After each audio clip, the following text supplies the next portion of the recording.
Sarà un 23 settembre un po' movimentato a Nuoro. I sindacati infatti hanno annunciato una manifestazione di protesta in favore dell'ospedale San Francesco. L'annuncio è arrivato nel corso di una conferenza stampa alla quale hanno preso parte anche cittadini, medici, operatori sanitari ed amministratori locali.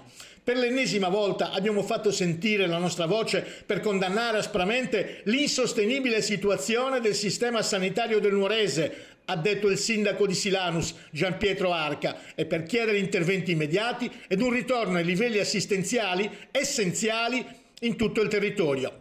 Noi ci ribelleremo con tutte le nostre forze e non siamo disposti a cedere di un passo, ha aggiunto il sindaco di Nuoro, Andrea Soddu.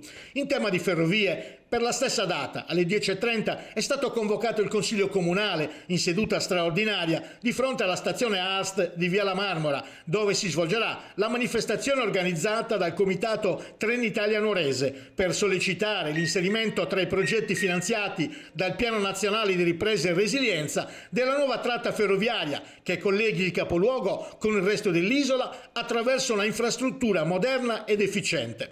Non si tratta di un mero atto di presenza simbolica, ma di un impegno sostanziale che ci vede in prima linea in questa battaglia, ha aggiunto Andrea Soddu. Nuoro attende e chiede da decenni la realizzazione di questa infrastruttura che consentirebbe alla città e a tutto il centro Sardegna di uscire dal loro storico isolamento, uno dei fattori che hanno concorso a frenarne lo sviluppo e a causarne il graduale spopolamento. Stiamo perdendo la grande occasione rappresentata dai fondi europei del PNRR, ha concluso, ma in ogni caso non smetteremo di insistere in questa direzione perché sono disponibili altre linee di finanziamento.